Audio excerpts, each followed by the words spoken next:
రాహాబు. ఈ రాహాబు ఏం చేసిందంటే దేవుని సేవకులకి పరిచర్య చేసింది. దేవుని సేవకులకు పరిచర్య చేసి దీవెన పొందింది. అట్లే విశ్వాసులందరూ ఆతిథ్యం పొందాలి. దేవుని యొక్క విశ్వాసుల దగ్గర లేకపోతే సేవకుల దగ్గర ఆతిథ్యం పొందాలి. ఆతిథ్యం అంటే ఏంటంటే వాళ్ళు ఫంక్షన్ పెట్టారు రాత్రి. ఏం ఫంక్షన్ అంటే బర్త్డే ఫంక్షన్. అది ఒక రకమైన ఆతిథ్యమే, ఒక రకమైన ఆతిథ్యమే. అదే కాక ఇళ్లలో ఆరాధనలు పెట్టినప్పుడు 10 మందికి ఆహారం పెట్టడం జరగాలి. దేవునికి స్తోత్రం, హల్లెలూయా. దాన్ని ఒక రకమైన పరిచర్య. అందరూ నేటి విశ్వాసులు ఆతిథ్యం చేయాలి. 1వ పేతురు 4వ అధ్యాయము 9వ వాక్యములో విశ్వాసులు ఆతిథ్యము చేయటం అనేది వారు నేర్వాలి. ఆతిథ్యం చేయటం రాదు. ఎదుటివారికి పెట్టాలంటే పిసినితనం ఉంటుంది కదా. సేవకులకు ఇవ్వాలన్నా కూడా అరే వాళ్ళ ఇంట్లో పడుకొని తింటున్నారు, కూర్చొని తింటున్నారు, వాళ్ళకి మనమేమి ఎందుకు ఇవ్వాలి అనుకుంటారు కొందరు. అది పిసినితనం, లోపితనం అంటారు. అయితే సేవకులు ఈ మాత్రం కూడా కొంచెమన్న పరిచర్య జరిగించాలంటే వాళ్ళకి ఆర్థిక అవసరం ఉంటుంది. దేవునికి స్తోత్రాలు. సేవకులకు పరిచర్య, ఆతిథ్యము, విశ్వాసులకు ఆతిథ్యం కలిగిన వారు కలిగినట్లుగా చేయాలి. దేవునికి స్తోత్రాలు. అయితే 1వ పేతురు 4వ అధ్యాయం 9వ వచనములో 9వ వచనములో దేవుని ఏంటి సనుగు కొనకుండా కొందరు సనుక్కుంటారు, కొనుక్కుంటారు, సనుగు కొనకుండా ఒకనికి ఒకడు ఆతిథ్యము చేయుడే. ప్రైజ్ ది లార్డ్, హల్లెలూయా. ఏమన్నాడు? సనుకోకూడదు. సనుకడం అంటే మర్మరింగ్. సనగకోకుండా, గొనగకోకుండా ఆతిథ్యం చేయాలి. ఎంతకాలం చేస్తాం ఆతిథ్యము? ఆయుష్ ఆరోగ్యం ఉన్న రోజులు ఆతిథ్యం చేస్తాం. ఆయుష్ ఉన్న రోజులు ఆతిథ్యం చేస్తాం. నీ చేత కానప్పుడు చేయలేవు. హల్లెలూయా అంతేనంటవా? నేను వాక్యంలో ఉన్న మరుగులు తీస్తుంటే మీరు టైం పాడు చేసుకున్నారు. నేనేం చేయాలా? అది మరుగు అర్థం కాదు. నువ్వు తలబద్దలు కట్టుకున్నా అర్థం కాదు. మరి నీకెట్ట అర్థమైంది అయ్యారు అంటారు. నేను సేవకున్నయ్యా, అది చెప్పడానికే ఉన్నా. దాన్ని ఎలా తీసుకోవాలి, ఎలా చేయాలి, ఏ టైంలో చెప్పాలనేది నాకు తెలుసు, నీకు తెలియదు. నీకు విశ్వాసం కలగలగా. విశ్వాసం కలగకపోతే ఫ్లైట్ తీసుకో. ఏంటి ఫ్లైట్ మీద ఎగిరిపో. యోపర్టేస్ నది దగ్గర ఎయిర్పోర్ట్ ఉంటుంది, అక్కడ దిగి అసలు నది చూడు. నేను చెప్పింది జరిగిందో లేదో, నేను బాగలేదు చూడలేదు, మరి నీకెంటి తెలిసింది ఎండిపోయిందని? అవును, నాకంటే పెద్ద గురువులు ఉండరా, సేవకులు ఉండరా? వాళ్ళు చెప్తుంటే నేను వింటలేదా? నేను నమ్ముతున్నాను. నమ్మటం ఏంటి? యూట్యూబ్లో చూస్తున్నాను, టీవీలో చూస్తున్నాను. యోపర్టేషన్ అదే ఎండిపోయింది, దాన్ని స్పష్టపరుచుకున్నాను, వాక్యం నెరవేర్పుని చెప్తున్నాను. తప్పేంటి? నేను నేర్చుకుంటున్నానండి. చాలామంది సేవకుడా నువ్వే నేర్చుకుంటావా, అందరికీ నేర్పుతావా అని నేర్పగలిగే అన్నీ నేర్పగలగాలి. కానీ నువ్వు కూడా నేర్చుకుంటూ నేర్పుతావా? అవును, నేను దేవుని దగ్గర విద్యార్థిని. ప్రైజ్ ది లార్డ్, హల్లెలూయా. దేవుని దగ్గర మోకాళ్ళ మీద ఉండి నేర్చుకునేవాడినే కానీ, నేర్చుకుని జనాలకి దాన్ని బోధించేవాడినే కానీ, నేనేమో పైనుంచి దిగి వచ్చిన వాడిని కాదు. పైనుంచి దిగి వచ్చిన వాడిని కాదు. ప్రభు దగ్గర నేర్చుకొని నీకు నేర్పిస్తా. ప్రైజ్ ది లార్డ్, హల్లెలూయా. ఆ వాక్యం మరుగైన వాక్యము. దాంట్లో ఎన్నెన్నో అలంకారాలు ఉన్నాయి. అలంకారాలన్నీ వెలుగులోకి తీయాలంటే మామూలా? ప్రైజ్ ది లార్డ్, హల్లెలూయా. ఏది తప్పుపోయినా నా నాలుగు కోసేస్తాడు దేవుడు. ప్రైజ్ ది లార్డ్, నాలుగు పడిపోతుంది. ఏం తెలుసా నీకు? శాపం వస్తుంది. ప్రైజ్ ది లార్డ్, హల్లెలూయా. అది సత్యమని నిరూపణ అయినప్పుడే, నిర్ధారణ అయినప్పుడే చెప్పబడుతుంది. అయితే దేవునికి స్తోత్రాలు. నేటి విశ్వాసులు ఆతిథ్యము చేయాలి. ఆతిథ్యం చేయుట మరొకటి. ఆతిథ్యం చేయుట వద్దో అంటే ఒకళ్ళు మనలో ఉన్నవాళ్ళు, ఇక్కడ కూర్చున్నోళ్ళు ఇక్కడ లేరనుకుంటా, వాళ్ళు మొక్కినోళ్ళు 1,00,000 రూపాయలు నాకు ఇస్తామన్నారు. ఎంతవరకు ఇవ్వలేదు. మరొకడు 12 లక్షలు ఇస్తామన్నది, ఇల్లు కట్టుకుంది. కానీ నేను ఇల్లు కట్టల, 12 లక్షలు ఇవ్వలేదు. నేనే చేయాలి? చచ్చిపోయింది ఆ పాపం. లేదు, నా భూమి అమ్ముడిపోతే దశమ భాగం నీకు ఇస్తానన్న. భూమి ఒకవేళ ₹1,00,00,000 చెప్తుంది అనుకో, ఆమె 1,50,00,000 చెప్తుంది, అది బేరం రాలేదు, అది అమ్ముడు పోలేదు, నాకు ఇవ్వబడలేదు, నేను ఇల్లు కట్టలేదు. ఉన్నాయి, అట్లనే ఉంటుంది. చచ్చిపోయింది. ఈ లోపల చచ్చిపోయింది. ఆ సొమ్మంతా ఆ మొక్కుబడి నెరవేరలేదు. దేవునికి సన్నిధికి వస్తానని చెప్పినది నెరవేరలేదు. కుమారులు దాన్ని పంచుకున్నారు, మనకివ్వలేదు. వాళ్ళు నా విశ్వాసులు కాదు, ఆ మొక్కతే నా విశ్వాసం. ప్రైజ్ లార్డ్, హల్లెలూయా. ముసలం ఒక్కటే విశ్వాసం.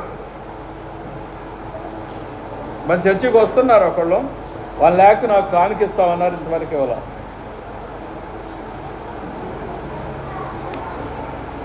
దాన్ని ఏం చేస్తున్నా, బ్యాంక్ ఖాతాలు వేసుకుంటా. కొనక దేవుని సన్నిధికి సమర్పించాలి. మీకు ఒక విషయం తెలియదు, మర్మం, మరుగైన విషయం. యెహోవా యిత్సువానిని ప్రేమించునని వాక్యంలో రాసి ఉంటుందండి. ఎక్కడుందండి ఈ మాట? యెహోవా ప్రేమించడం, డబ్బులు ఇస్తే దేవుడు ప్రేమ చేస్తాడా? అంతేనంటారా? ఏ అబ్బాయో, యెహోవా యిత్సువాన్ని ప్రేమిస్తాడా? యెహోవాకి డబ్బు పిచ్చా? మనుషులకు పిచ్చా? డబ్బు పిచ్చి. ఎవరికి పిచ్చి? ఎవరికి డబ్బులు కావాలి? యెహోవా తింటాడా? డబ్బులు తింటాడా యెహోవా? తింటాడా? దానియేలు బ్రదరు, అన్నం తింటాడా యెహోవా? తినడు. మరేం తింటాడు యెహోవా? మన్నా మన్నా మన్నా, జీవ పండ్లు. దేవునికి స్తోత్రం. ఎక్కడున్నాయి అవి? పరదేశంలో ఉన్నాయి. దేవునికి స్తోత్రాలు. యిత్సువానిని యెహోవా ప్రేమించునని వాక్యంలో రాసి ఉందండి.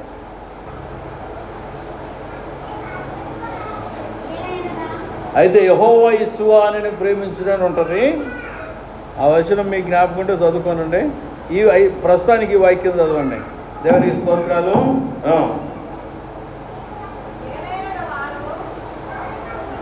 ఎలాగనగా వారు బహుశ్రమ వలన పరీక్షింపబడగా అత్యధికముగా సంతోషించిరి. మరి వారు నిరపేదలైనను వారి దాతృత్వముగా విస్తరించెను. ఈ కృప విషయములోను పరిశుద్ధుల కొరకైన పరిచర్యలో పాల్పొందు విషయములోను మనపూర్వకముగా మమ్మను వేడుకొనుసు వారు తమ సామర్థ్యము కలదేగాక సామర్థ్యము కంటే ఎక్కువగా తమంతట తామే ఇచ్చిరని మీకు సాక్ష్యమిచ్చుచున్నాను. ఇదిగాక మొదట ప్రభువునకును దేవుని సిద్ధము వలన మాకును తమ్మును తామే అప్పగించుకొనిరి.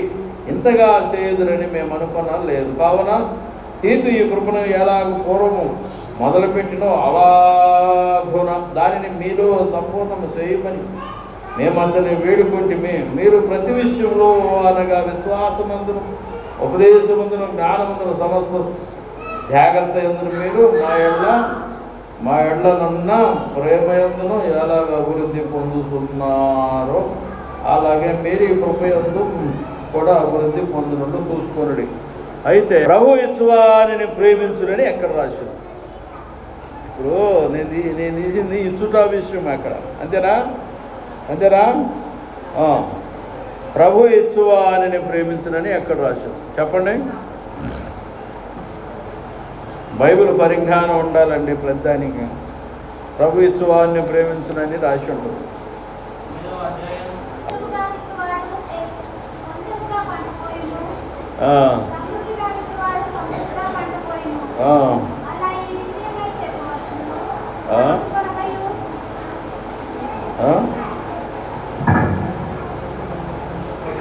ఇచ్చువారిని ప్రేమించును ప్రభు అని రాసి ఉంటుందండి. ఎక్కడది? 9వ అధ్యాయం 7వ వచనంలో. 9వ అధ్యాయం కరెక్ట్. 9వ అధ్యాయం 7వ వచనం. ప్రతి వాడును తన హృదయంలో నిశ్చయించుకొనిన ప్రకారము ఇయ్యవలెను. దేవుడు ఉత్సాహముగా ఇచ్చువానిని ప్రేమించును. అంటే ప్రేమించుట అనేది ఇవ్వటంలో కూడా ప్రేమ ఉంది. ధనం ఇవ్వటంలో, కానుకలు ఇవ్వటంలో ప్రేమ ఇమిడి ఉన్నదని చెప్పబడుతుంది. ప్రభు ప్రేమించును. ఎందుకనంటే ఆయనేమో తినడం, నువ్వు ఇచ్చేది తినేది సేవకులే. అక్కడ ఏంటంటే సన్నివేశం, ఆయన పని జరగటానికి సేవకులు జీవించాలి కదా, వాళ్ళకి ఉపాధి అవకాశం కల్పించాడు. వాక్యం ఉంది. ఆయన దీవించాలంటే ఇచ్చువాడిని ఆయన దీవిస్తాడు. ఆయన పని నడుస్తుంది. ఆయన పని నడవటం కొరకు ఆయన చెప్పి ఉంటాడు, ఈ భూలోక దానము ఇక్కడ దీనికి సరిపెట్టాలి అనేది ఉద్దేశం. అక్కడ దేవునికి స్తోత్రాలు. మన కొనకయు గుణుగు కొనకయు ఇవ్వవలనని వాక్యం రాసి ఉంటుంది. సనగటం కొనగటం, సనుగుడు కొనుగుడితో వద్దమ్మో ఓయమ్మో వద్దు, మాకొద్దు ఈ దేవుడు. ఎందుకంటే దానివల్ల నీకు దీవెన రాదు, తీసుకున్న వాళ్ళకి ఏం లాభం సనుగుడు గుణుగుడు వల్ల. ఈ విషయంలో చాలా జాగ్రత్తగా ఉండాలని వాక్యం చెబుతుంది.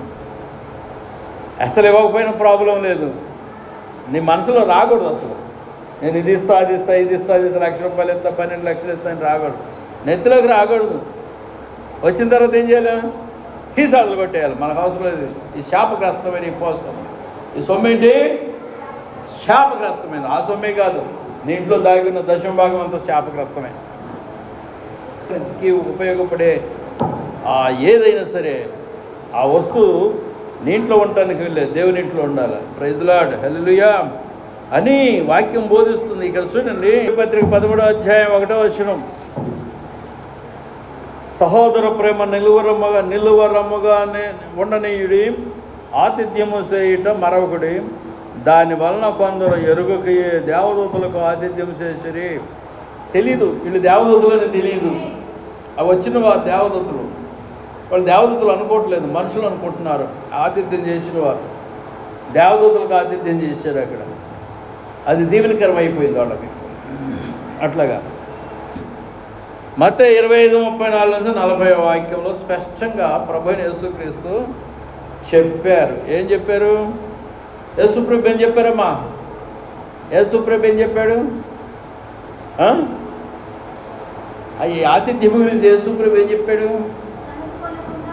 కుడివైపున ఉన్నవారు ఎడవైపున ఉన్నవారు అని ఒకటి విభజన చేశాడు. కుడివైపున ఉన్నవారు గొర్రెలు గాను అంటే విశ్వాసులు గాను, ఎడవైపున ఉన్నవారు మేకలు గాను అంటే అవిశ్వాసులు గాను విడదీసి, నా తండ్రి చేత ఆశీర్వదించబడిన వారులారా మీ కొరకు సిద్ధపరిచిన నివాసాలు స్వతంత్రించుకోండి అని ఆశీర్వదిస్తూ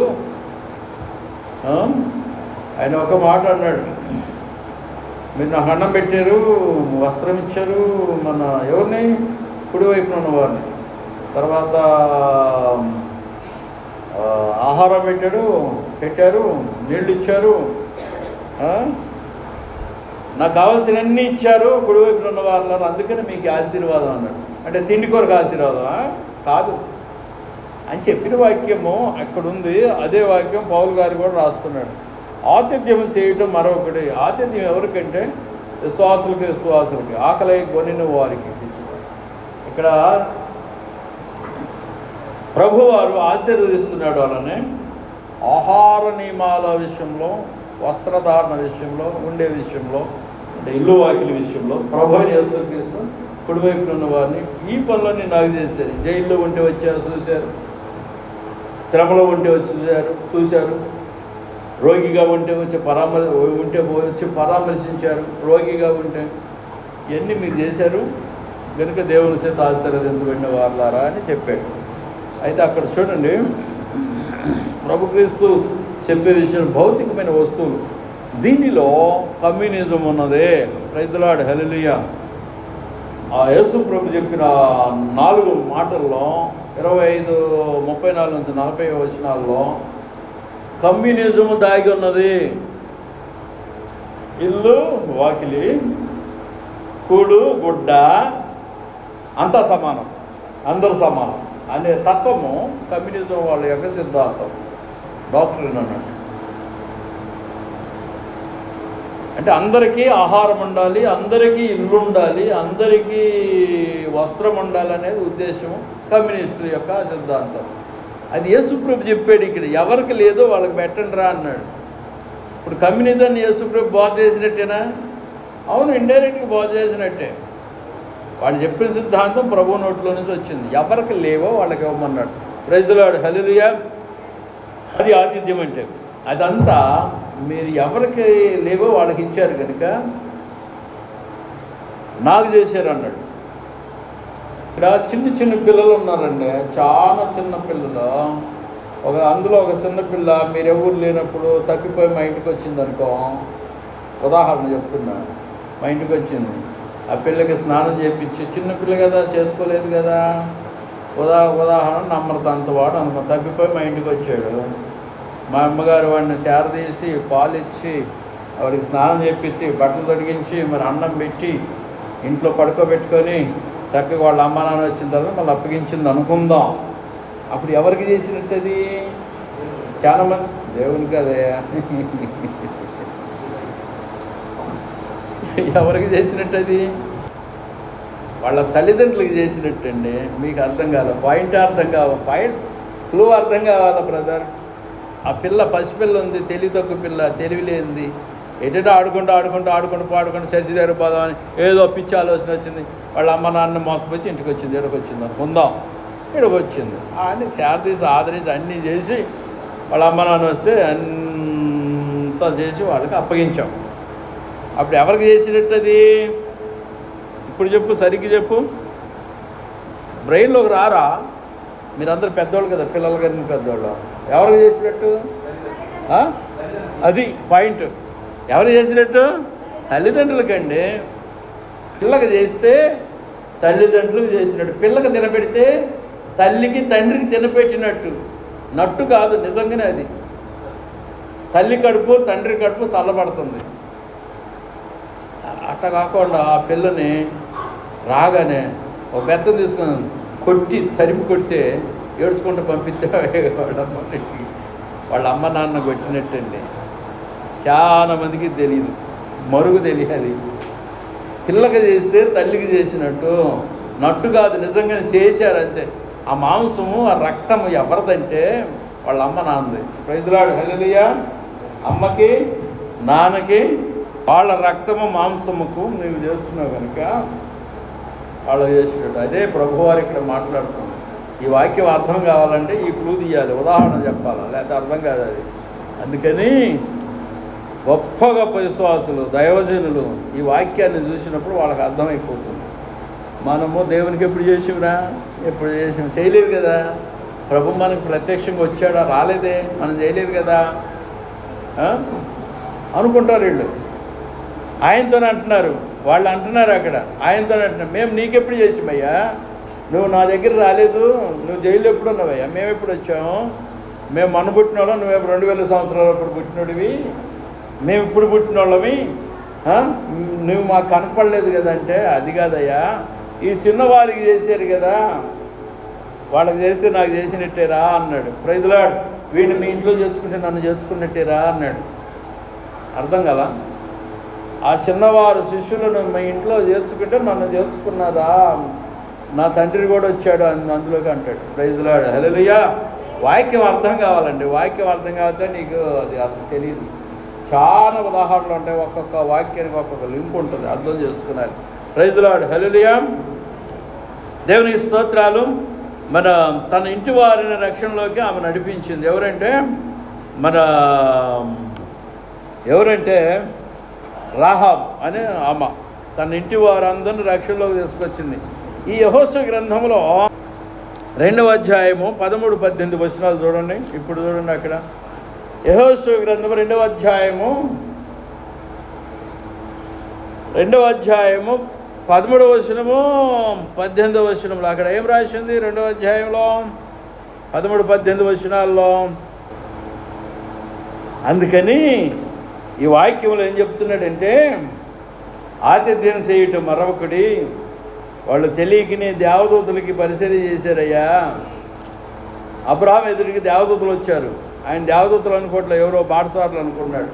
తర్వాత గ్రహించాడు, ఆయన కళ్ళు తెలిసేసరికి ఇది దేవదూతలని. వాళ్ళకి ఆతిథ్యం చేశాడు. చాలా మంది చేశారు అట్లాగా తెలియక ఆతిథ్యం చేసి. 13వ వచనం 14వ వచనం చూడండి. ప్రైజ్ ది లార్డ్, హల్లెలూయా. 13 నుంచి 13వ వచనం 18వ వచనం 2.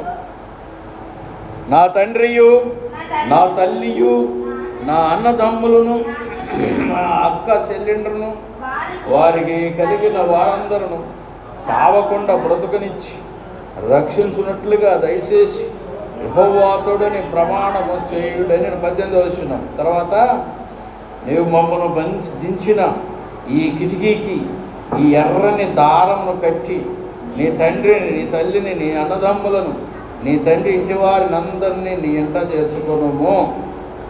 2 వచనాలు. సేన దయ్యం పట్టిందండి ఒక అమ్మాయికి. ఎక్కడంటే మార్కు సువార్త 5వ అధ్యాయం 18-19 వచనాల్లో సేన అనే దయ్యం పట్టింది. చూడండి, మార్కు సువార్తలో 5వ అధ్యాయము 18వ వచనం నుంచి 18వ వచనం 19లో 18వ వచనం ఆయన ఏమంటాడంటే సేన దయ్యం పట్టిన ఆ ఇంట్లో 18వ వచనం ఏది 5వ అధ్యాయం 18-19 వచనాలా? ఆయన ధోని ఎక్కినప్పుడు దయాలు పట్టినవాడు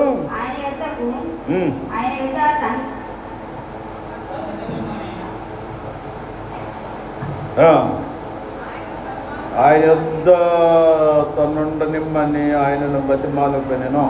కానీ ఆయన వానికి సెలవీయక నీవు నీ ఇంటి వారి యొద్దకు వెళ్ళి ప్రభువుని యందు కనికరపడి నీకు చేసిన కార్యములన్నిటినీ వారికి తెలియజెప్పమనెను. ఈయనేం చెప్తాడండి ఇంటికి పోయి? ఆయన ఏమన్నాడు? యేసుప్రభు అన్నాడు, ఈ దయ్యం పెట్టినోడు అవన్నీ వదిలించాడు కదా, క్లియర్ చేశాడు కదా. ఆ దయ్యాలు పెట్టినోడికి అవన్నీ క్లియర్ చేశాడు.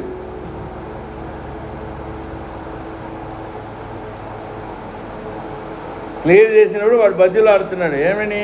నీ దగ్గర నన్ను ఉన్నాయి, ఆ దయలు పెట్టిన వాడిని బాగు చేసినవాడు నీ వద్ద నన్ను ఉన్నాయి. నువ్వు ఇంటికి పోయి నీ పని నువ్వు చేసుకో, నీకు జరిగినాయి అంటే మీ ఇంట్లో చెప్పేయి అన్నాడు. నా ఇంట రాబోకు అన్నాడు. ఇంకొకడు ఏమంటాడంటే, అయ్యా మొదట నా నాన్న చచ్చిపోయాడు, ఆయన బాధేస్తాను, నన్ను అక్కడికి పోనీ అయ్యా అంటే, అరే నువ్వు పోపోకరా అన్నాడు. వాళ్ళందరూ చచ్చిపోయిన వాళ్ళు, ఆ చచ్చిన వాళ్ళందరూ చచ్చిన వాళ్ళని బాధ చేసుకొని నిమ్ము, అందుకనే నేను పోలేదు. సచ్చే వాళ్ళందరి దగ్గరికి పోను, విశ్వాసుల దగ్గరికి కాదు. మా వాళ్ళు సచ్చిన వాళ్ళు కనుక వాళ్ళ దగ్గర పోవట్లేదు, మీరు పాతేసుకోండి అంటున్నాడు. ఒకడేమో నీ ఎంట వస్తానంటే రావద్దు అన్నాడు. ఒకడేమో నీ ఎంట రానంటే నేను వస్తాను, రా నా ఇంట నువ్వే రావాలంటాడు. ప్రైజ్ లార్డ్, హల్లెలూయా. ఆయన ఇష్టం అండి. ఇక్కడ జరిగేది ఏంటంటే, నువ్వు వెళ్ళి ఇంటికి పో. నీకేం జరిగింది? ఆరోగ్యం బాగలేదు, అదంతా బాగైందంతా మీ ఇంట్లో ఉన్న వాళ్ళందరూ పిల్లలు అందరూ చెప్పి అన్నాడు. అంటే అర్థమేంటి? దానిలోనే మర్మం ఉంది. నువ్వు పొందిన భౌతిక రక్షణ, దేహ రక్షణ ఒకటే, దేహ విమోచనము, దయ్యముల నుంచి దేహ విమోచనము. రెండవది ఆత్మరక్షణ. ఈయనకి బాప్తిసం ఇచ్చి ఉంటారు, శిష్యులు ఇచ్చారు. అక్కడ రాయబడదు నీకు. యేసు ప్రభు బాప్తిసం ఇవ్వలేదు కానీ ఆయన శిష్యులు ఇచ్చుండేదని ఉంటుంది కదా. ఆ కోణంలో ఆయనకి బాప్తిసం ఇచ్చారు శిష్యులు. జరిగిన కార్యాన్ని, 2 కార్యాలను, రక్షణ కార్యాన్ని, భౌతిక కార్యాన్ని రెండింటిని ఇంట్లో చెప్పమన్నారు. ఇంట్లో కుటుంబానికి అన్నాడు ఆయన. ఈయన అప్పుడు ఏం చేశాడంటే, ఇంటికి పోయాడు, ఇంట్లో వాళ్ళందరికీ చెప్పాడు, తన ఇంటి వారిని అందరూ రక్షించుకున్నాడు. రక్షించుకొనలేదు అంటలేదు ఇక్కడ వాక్యం. నీకు దాన్ని కులు ఇవ్వదు. అక్కడ నేనేస్తున్నా కులు, నువ్వెట్టేస్తావు నీ సొంతగా అంటావు. లేదు, దేవుడు నాకు నేర్పిస్తున్నాడు. అందరిని రక్షించాడు, తన కుటుంబ వారందరికీ వాక్యం చెప్పి రక్షించాడు. ప్రైజ్ ది లార్డ్, హల్లెలూయా. ఇక్కడ చెప్పబడేది ఏంటంటే, ఈ యొక్క రాహాబు తన కుటుంబ వారిని అందరినీ రక్షించింది ఒకటి. తర్వాత ఈ సేన దయ్యం పెట్టినవాడు కూడా తన ఇంటి వారిని అందరినీ రక్షించాడు. ఇక్కడ 2 విషయాలు ఉన్నాయి. రెఫరెన్స్లోని చెప్పను, టైం అయిపోయింది. మన ఇంటి వారిని రక్షించుకోవాలి. తర్వాత భూదిగాంతముల వరకు సాక్షిగా ఉండాలని వాక్యం బోధిస్తుంది. అపోస్తుల గారి 1వ అధ్యాయం 8వ వచనం, 1 కొరింథీ 7వ అధ్యాయం 12-16 వాక్యాలు, 1 పేతురు 3వ అధ్యాయం 1-2 వచనాలు. వచ్చేవారని చెప్తా, టైం అయిపోయింది. దేవునికి స్తోత్రాలు, మీ అందరికి వందనాలు. మొదట నీ ఇంటి వారిని రక్షించుకున్నాము. ఇప్పుడు నా ఇంటి వారందరూ రక్షణ పొందారా లేదా?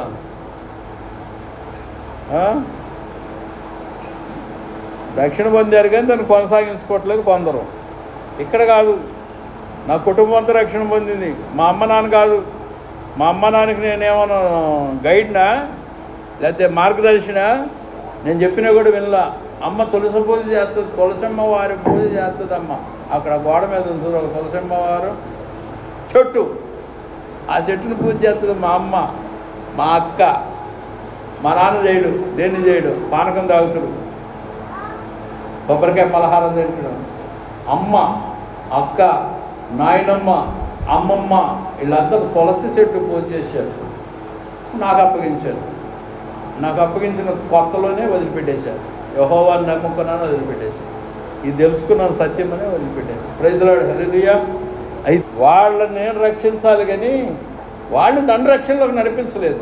అంటే నేను వాళ్ళకి గుట్టాను కానీ వాళ్ళని నేను రక్షణలోకి నడిపించాలి. నేను చెబితే వినలేదు. నేనేం చేయాలా? రమ్మంటే రాలేదు. వచ్చింది చర్చికి, చూసింది. స్టేజ్ మీద ప్రార్థన చేస్తున్న పెద్ద పాస్టర్ గారి యొక్క మందిరంలో మా అమ్మ చూస్తుంది. ఇక్కడ చేయి పెట్టుకొని ఆ దర్వాజకి ఆనుకొని గోచి పెట్టుకొని ఉంది, చూస్తుంది. నా వైపే చూస్తుంది. మా అమ్మ ఆ చర్చి గేట్కి ఆనుకొని చూస్తుందండి. ఏందిరా ఈ కథ అని, ఇదేమి పద్ధతి అని. నేను గంట పెట్టి వీడిని తీసుకెళ్ళి ఈ యేసుప్రభు చర్చికి అప్పగించాను. శావం అనుకుంటుందేమో. నేనేం చేయాలి? చచ్చేటప్పుడు నువ్వే పాతేస్తావా నన్ను అని అడిగి చచ్చిపోయింది. వెళ్ళిపోయి పాతేసి వచ్చా. ఈ అమ్మగారిని తీసుకోవాలి, ఆ పిల్లగాడిని కూడా తీసుకోవాలి. ఒక్కడనే పోయా. ఎవరు వచ్చారు, మనోళ్ళు విశ్వాసులు ఎవరు వచ్చారు. పెట్టి చేపించా. ఒక పాస్టర్ని తీసుకుపోయా, బంద్ పెట్టేసా, వచ్చేసా. మళ్ళీ దినానికి వెళ్ళాం, కథం.